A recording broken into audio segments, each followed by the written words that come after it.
বিএনপির সাথে আমাদের যুগপৎ আন্দোলন যারা ছিলাম সবাই একসাথে যে বৈঠকগুলো ধারাবাহিকভাবে চলছে, সেই ধারাবাহিক বৈঠকের ভেতরে আজকে বিএনপির সাথে আমরা এনডিএম একত্রিতভাবে বসলাম। আমাদের আলোচনার মূল লক্ষ্যটা ছিল যে যেই বিশ্বাস নিয়ে, যেই চেতনা নিয়ে আমরা এতদিন যুগপৎ আন্দোলনে ছিলাম, ফ্যাসিস্ট বিরোধী সরকারের বিরুদ্ধে আন্দোলন করে সেই সরকারকে বিতাড়িত করলাম, যেই চাওয়াটা নিয়ে, যে চেতনা নিয়ে আমরা এই আন্দোলন করলাম যে জনগণের সঠিক দাবি, তাদের ভোটের অধিকার তাদের কাছে ফিরিয়ে দেব, সেটা নিয়ে আমরা এখন কিভাবে সবচেয়ে ভালোভাবে কাজ করতে পারি। ঐক্যমত কমিশন সব দলগুলোর সাথে বসছে, আমরা বসেছি, বাংলাদেশ জাতীয়তাবাদী দল বসেছে। ঐক্যমত কমিশনকে আমরা পরিষ্কারভাবে আমাদের দলগত জায়গা থেকে জানিয়েছি কোন কোন প্রস্তাবনার সাথে আমরা ঐক্যমত পোষণ করি। ইতিমধ্যে অনেকগুলো দলের সাথে ঐক্যমত কমিশনের বসা হয়ে গেছে। এই দলগুলোর সাথে যে বসা হয়েছে বা যতগুলো দলের সাথে বসা হবে, আমরা প্রথম থেকেই বলেছি যে যতগুলো জায়গায় তার ঐক্যমত খুঁজে পাবেন, সেটার ভিত্তিতে একটা চার্টার তৈরি করা হোক। এই চার্টার করতে খুব বেশি সময় লাগার কথা না, সবগুলো দলের সাথে বসতে খুব বেশি হলে 30 দিন লাগবে।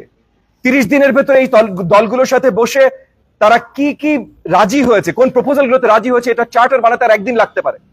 আমাদের সকল যুগপৎ আন্দোলনের সকল দলের পক্ষ থেকে বিএনপির নেতৃত্বে যে 31 দফা আমরা দিয়েছি, সেই একই সংখ্যা 31 দিনের ভেতরে কিন্তু ঐক্যমত কমিশন আমাদের সবার ঐক্যমত নিয়ে একটা নতুন চার্টার তৈরি করতে পারে যে এই কোন কোন সংস্কারে আমরা সবাই একত্রিত আছি। এই চার্টারটা একবার তৈরি হয়ে গেলে এরপরে নির্বাচনের কোনো ধরনের দেরি করার কোনো কারণ আমরা দেখি না। ইতিমধ্যে নির্বাচন কমিশনের সাথে, নির্বাচন কমিশনের যে অফিসাররা আছেন তাদের সাথে অনেকবার আমরা আলোচনা করেছি, ঐক্যমত কমিশনের সাথে আলোচনা করেছি। যুগপৎ আন্দোলনের যতগুলো শরিক দল আছে বা যুগপৎ আন্দোলনের বাইরেও যে শরিক দল, যে দলগুলো ছিল যারা ফ্যাসিস্ট বিরোধী আন্দোলনে কোনো না কোনো ভাবে প্রত্যক্ষ বা পরোক্ষভাবে জড়িত ছিল, তাদের সবার সাথে আমরা কয়েকবার আলোচনা করেছি। মেজরিটি সবাই চান যত শীঘ্রই একটা সঠিক নির্বাচন বাংলাদেশের জনগণকে পৌঁছে দেওয়া যায়।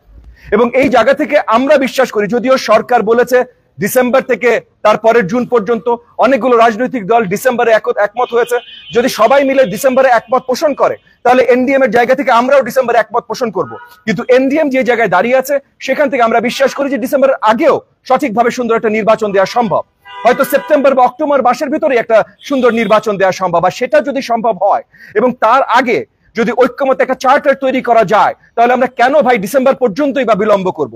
যত শীঘ্রই বাংলাদেশের জনগণের এই যে প্রথম অধিকার, ভোটের অধিকার তাদের কাছে ফিরিয়ে দেওয়া যায়, সঠিকভাবে তাদেরকে হস্তান্তর করা যায়, তত তাড়াতাড়ি আমরা জনগণের কাছ থেকেও জানতে পারবো ভাই আসলে আমরা যতই চার্টার করি আর যাই করি, জনগণ কোন সংস্কারগুলো দেখতে চায়। এবং জনগণ যখনই জানাবে তখন সেই হিসাবে যেন সেই সংস্কারগুলো হয়, এটাই আমাদের প্রত্যাশা।